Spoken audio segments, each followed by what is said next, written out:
Good morning, beloveds. So, Foster had to go to the vet yesterday and get his shots, and so he's very quiet this morning. And I was afraid he'd be very upset with me because when my partner was getting ready to leave with them, we couldn't find him. And so I walked into the kitchen, and there he was on the kitchen table, and I was like, "Here, you go do this, go grab, and then when you come back, bring the crate with you." And so, I walked over to him and I spoke gently to him and I petted him and I scruffed him and then I kind of pulled him across the table to me. And he didn't cry and he didn't fight and he went into the crate relatively easily. I mean, I was kind of expecting it to be a bloodbath. And then when he came home, he only hid for a couple of hours. And then around 2 o'clock in the afternoon, he was back on the back of the couch and talked to me when I came home and sat in my lap. And I was just like, okay. And then I woke up at 5:30 in the morning with him plastered across my chest, up in my face. So I was like, he's just really quiet this morning. So you never know. You never know. But all right. Well, we have an interesting title today. Our title is Omnipresence of Spirit. And our author is Kathleen M.H. Besly, Besly. And it's from The Divine Art of Living from 1917. So, yeah.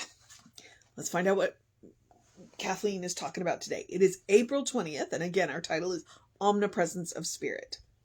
Living with a constant thought of the omnipresence of spirit, we must, as a logical consequence, cast out fear.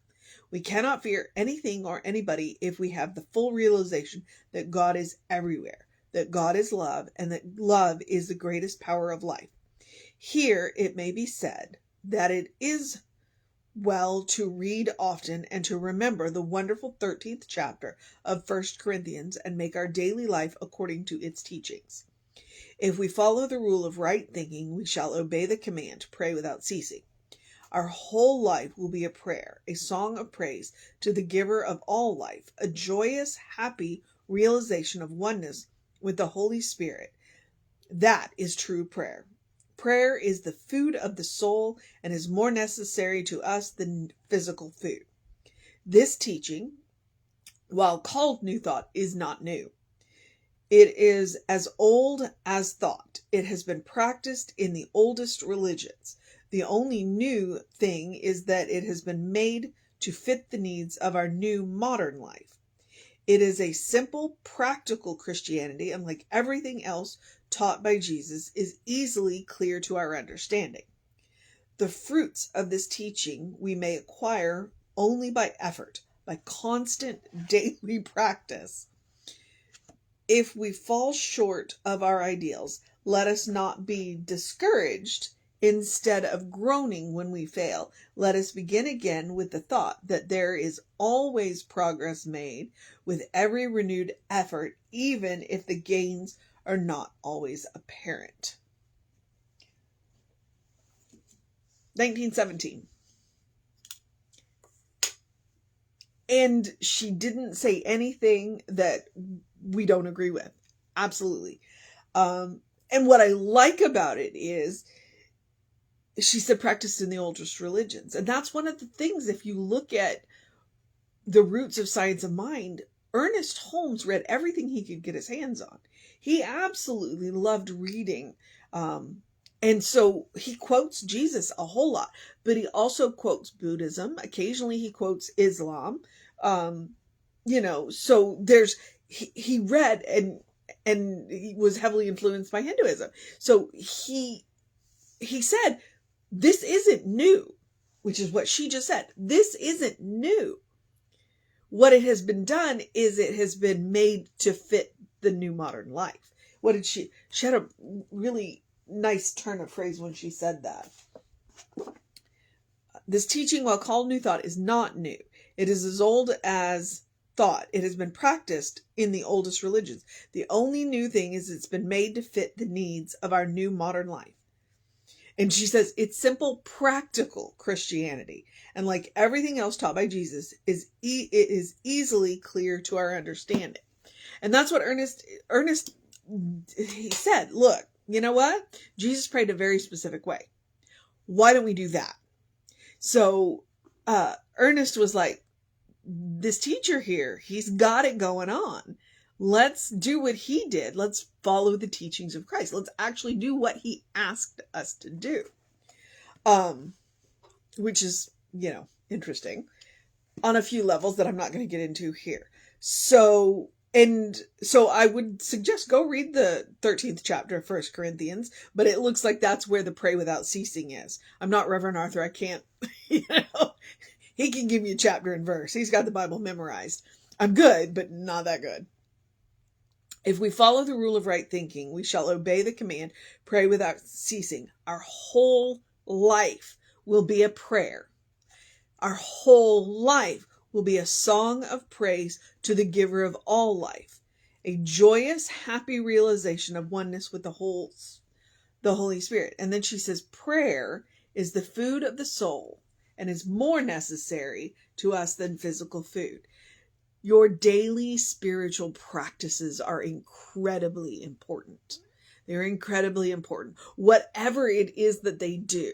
And honestly, you have a number of daily practices. So my question is, how many of your daily practices are spiritual? Because the truth is, you can turn any daily practice into a spiritual practice. That was one of the things that I learned during Hurricane Harvey. You know how things happen. I put my husband on a plane the day Harvey made landfall. He left early enough in the day his plane actually got out. And then, of course, he couldn't get back because, well, there was a hurricane. So I spent Hurricane Harvey by myself. And while, yes, it rained and yes, it was scary, I only had my power blink a couple of times. And no time did the power ever actually go out and stay out. And that was one of the few graces of Harvey. It was just and so I decided that I would wash my dishes every day. Hand wash. I have a dishwasher. We use the dishwasher. Now, I've seen a meme about there are two people in relationships. One who stacks the dishwasher like a Swiss architect and the other one who stacks it like a raccoon on meth. Well, I'm the raccoon on meth. I don't stack Tom can stack the dishwasher like nobody's business. Me? So I chose to, because like I said, I wasn't sure about the power situation, what have you. I just chose, rather than saving up my dishes and running the dishwasher, to wash them every day. Well, that's what I found, is that there was something comforting about having my hands in the warm soapy water. And I absolutely turned it into a spiritual practice, because it was being conscious in the moment of the feeling of the warm water and the soap and the action of doing dishes that was very quieting to the mind. And then I could turn my mind to prayer.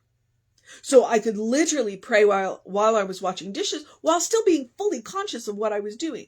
And so it's like, once you realize that you can turn any practice into a spiritual practice, then you open up all of this room in your life to spiritual practice. And then you end up with your life being praying without ceasing, being a song of praise, which is what Kathleen is after. So, the omnipresence of spirit. I do want to go back and touch back on where she started. Okay? Living with the constant thought of the omnipresence of spirit, we must, as a logical consequence, cast out fear. We cannot fear anything or anybody if we have the full realization that God is everywhere, that God is love, and that love is the greatest power in life. If we start there,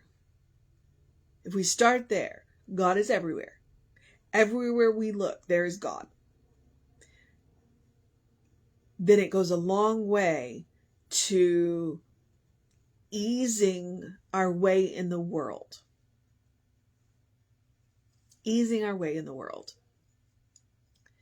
Because it means that at no time are we ever alone. At no time are we ever alone. And that we always have the power back of us to turn to. God is everywhere. The omnipresence of spirit. So I commend to you Kathleen M.H. Besly, writing in 1917. And the interesting thing about it is I'm particularly fond of Abe Books, ABE Books. It's a website that connects small independent used bookstores. And so her book is The Divine Art of Living. There's no known copyright in effect. Well, one of the things that I found on Abe Books is it's a company in India where they take books from like 1917 and they make photocopies. And they're reasonably priced, and you can get interesting things that way. And so you might look up The Divine Art of Living from Kathleen M.H. Besly and see if you can get a hold of it and see what else she had to say, because this was really powerful. So, I know the mission today. The mission today, should we choose to accept it, is to make a song of praise of our lives to the giver of all life. What does it mean? Well, it can mean absolutely anything, and you get to make it up.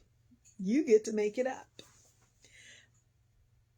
By recognizing God everywhere and look around at the mundane things that you do every day, the daily practices that you have, and see how you can give them a spiritual bent. If I can turn washing dishes into a spiritual practice, there's nothing you can't turn into a spiritual practice. Try it. You might like it.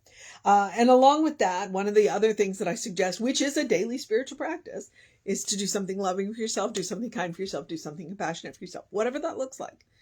I mean, if we're going to look around and see God everywhere, I can't think of anything more loving, kind, and compassionate. When you are willing to look into the eyes of another living being. And notice how I say another living being. I'm not talking just about people. I'm talking about looking around at the animals in your life. The things that live and move and breathe. Trees live and breathe and moving, and see God looking back at you. Be willing to look into your own eyes in the mirror and see God looking back into you. That's a long way to going towards, creating that song of praise, to recognizing that we are praying without ceasing, that every thought has the potential to be creative. I'll remind you, not every thought is creative, but every thought has the potential to be creative. Pray without ceasing. So, and so when we practice loving, kind, compassionate on ourselves, then, I'm encouraging you to create a habit, to create a first response. And you deserve your own love. You deserve your own kindness. You deserve your own compassion. That's why we can and should. I try not to should on us very often, but we can and should practice on ourselves. We are our own best test subjects, but more importantly, we deserve our own love. We deserve our own kindness. We deserve our own compassion. If we are going to teach people how to treat us, that's where we start. By being loving, kind, and compassionate with ourselves, and then being loving, kind, and compassionate with everybody else. So practice on yourself. Create a well-worn path to the source of your own being, to the infinite source of love, kindness, and compassion. And my usual suggestions are: take a deep breath before you speak, take a nap, take a walk, take a break, eat something frequently. That's my biggest issue, is if I get a little grumpy, then my partner looks at me and asks, do I need to feed you? And then I will check myself and I will say yes, or I will say no, and I'm actually upset about this, and here's what's going on. But generally, again, I've checked myself, and so I can discuss what I'm upset about in a much more loving, kind, and compassionate way. So, and sometimes I just need to eat. My blood sugar got a little low. So there's that. practice on yourself. And then I'm also going to remind you, yes, absolutely. Practicing love, kindness, and compassion on yourself is absolutely about self-care. I'm not hiding that. I am a big believer in self-care. I believe everybody can and should take care of themselves. Again, I'm shitting on us. But I'm also going to remind you that life is a special occasion. And one of the qualities of God is joy. So practicing love, kindness, and compassion on yourself is also about making room for joy. So I frequently say eat dessert first. And I realized this year, or at the beginning of the year in January, that when I say eat dessert first, what I mean is don't save the good stuff. Wear the nice clothes. Go to the nice places. Eat the good food. Your life is a special occasion. You deserve joy. Make room for it. Make room for it. No matter what is going on, make room for joy in your life. You deserve it. Okay, before I get all maudlin about that, I'm going to move on into reminding you to do something to engage your mind and your body, to drink plenty of water. Hydration is important. Your brain works better when it's well hydrated. So if we're going to look around and see God everywhere, hydration will help. I'm going to, as always, encourage you to get that early in your day bright light, because that early in your day bright light, it's called a circadian rhythm. It's a hormone cycle. The early in your day bright light helps to stimulate those hormones. You will have more energy during the day. You will sleep better at night. It is science. You can look it up. Like I said, big believer in self-care. These are my tips. And then my final tip is my quote from Ernest Holmes: open the windows of your soul. Allow the breath of heaven to remind you, you do live in heaven right here, right now. It's all around us all the time. If we are going to take Kathleen's advice and we are going to look around and see God everywhere, we are working on the omnipresence of spirit. That's what throwing the windows of our soul open means. Being willing to look around to see the chaotic mess that the material world can be and see the truth of the spirit behind it. And to recognize when we see the truth of the spirit behind the mess, that we have the power to fix it. We have the power to affect it. We have the power to change it. All right. So when we throw open the windows of our soul and recognize that heaven is a state of mind, it is a state of consciousness. Just as she says, our life, we pray without ceasing, and our life can be a song of praise. Heaven is a state of mind, a state of consciousness. Once we learn to create it for ourselves, I mean, it's straight up a superpower, because nobody can take it away from us. Nobody can take it away from us. And when we learn to do it for ourselves, then we hold up that lamp so that everybody else can find their way there too. It's like, I can't take you to heaven, but I can hold my light up and show you your path. I can't walk your path for you, but I can light your path. And that's the goal. So, and you can always take him as advice. Look for the good and praise it. Look for the good and praise it. If you need to change your mindset, that is the fastest way to do it. That is the fastest way to do it. Okay? Love is the greatest power on earth. Love is the only power on earth. All else, it's just a misuse. And when we know better, we do better. So, okay. And there I go. Near, as a comedian friend a favorite of mine says, near. So I guess I'm at the social media part where I remind you we are Creative Life Spiritual Center, Creative Life Spark. I'm the running Rev Ryan on the social medias that I am on. I want to let you know we did have an amazing soul session on Facebook. So if you scroll back a couple of videos, you can watch it live on Facebook, where it was live on Facebook, and read the comments, or it's up on YouTube. And the YouTube link is already probably just one post back on this. So please, if you have not seen the soul session, it was with Dr. J. Thomas Smith, and he is a radio personality that you've heard his voice before, but he's done all kinds of really amazing things, and it was fantastic. So please feel free. And we heard him basically on air create a new work. So that he's looking into. And he's like, well, so it looks like he kind of has a new direction, and we got to watch him create it online. So it's really good. Please go check it out. I think Jesse he made 3 comments the entire time. He had plenty to say. It was great. So I definitely encourage you to check that out. If you want to know what's going on with the center, please email info@creativelife.org. That will let you get you on the constant contact. So, and it says click here now. Those are hot links. They will either take you right to the information, like with the soul session. He has a link in there, and it'll take you right to our YouTube channel, to the playlist. You don't even have to go to the YouTube channel. You don't have to find the YouTube channel. You don't have to look for the playlist. It'll take you right to it. And then just like it and subscribe it and share. That way you can always find it. And if you subscribe to the channel, then it will notify you when we publish new videos. So I do encourage you to avail yourself of that. I do have a YouTube channel. That's where these are archived. You can always find them on Facebook because we don't delete them. But if you're looking for a specific date and a specific book, you can go to my YouTube channel, which is The Running Rev Ryan. So, okay, I'm a little bit behind, but I'm catching up fast. Okay. I guess I'm at the part where I get to encourage you to have a great day, a wondrous day, a fantastic day, a magical day, an enchanted day, a wonder-filled day, an awesome day, an amazing day, taking a step back day and resting a little bit day, a creating a song of praise of your life day, a recognizing the omnipresence of spirit day, a praying without ceasing day, a looking around and seeing God everywhere day, a good day. And if that is too much pressure, simply have a day. You are enough, just as you are. You are a beloved child of God. You are a divine spark, a brilliant light. You are spirit in motion. You are God in action. You are a godling, in whom God is well pleased and well represented. I know this to be true.